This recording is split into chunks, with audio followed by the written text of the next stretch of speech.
Marwadi go back అమ్మ బాబు. ఈరోజు వీడియోలో Marwari versus Marwari go back Telangana నుంచి అసలు ఎందుకు వచ్చింది, ఎందుకంటే దీని వెనుక చాలా పెద్ద కుట్ర ఉంది. ఒక సమస్య తలెత్తితే దానికి రెండు వైపులా ఉంటుంది. ఇప్పుడు మార్వాడి లోకల్ తెలంగాణ ఇద్దరిలో తప్పు ఉంది, ఇద్దరిలో ఒప్పు కూడా ఉంది. ఈ విధంగా గ్రహిస్తేనే ఒక రాజకీయ పార్టీకి మనుగడ ఉంటుంది. లేకుంటే మన కర్ణాటకలో జరిగినట్టు కొట్టుకుపోతుంది. ఈ పెద్ద కుట్ర ఏంటో ఇది మన పూర్వీకులు చెప్పారు, సామ దాన భేద మాయ దండోపాయాలు.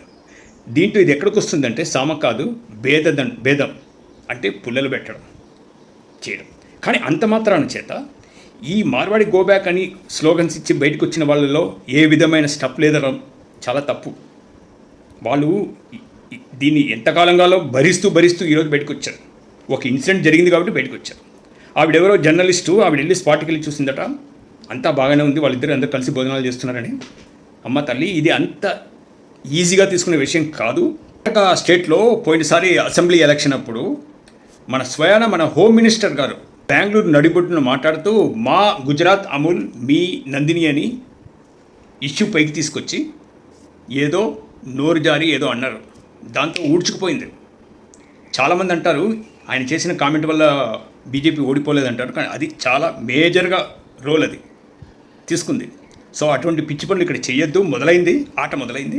బండి సంజయ్ గారికి ఒక చిన్న విషయం చెప్తానండి. ఇలా ఓపెన్గా నువ్వు మన మోదీ గారిని సంతృప్తిపరచడానికి, హోమ్ మినిస్టర్ని సంతృప్తిపరచడానికి స్టేట్మెంట్లు ఇస్తూ దేశం భక్తి మనమంతా ఒక్కలేమి ఆర్టికల్ చిన్న బచ్చి వచ్చి చెప్తుంది ఆర్టికల్ గురించి, ఏదో మనకు తెలియనట్టు కాన్స్టిట్యూషన్ని.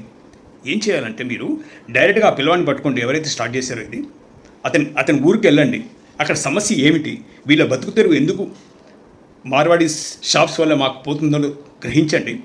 అటు మార్వాడి వాళ్ళని పిలవండి, ఒక సామరస్యంలో వీళ్ళకి ఉపాధి కల్పించండి. దేశభక్తి గీతాలు పడితే ఓట్లు వేయడేవాడు, అర్థమైందా?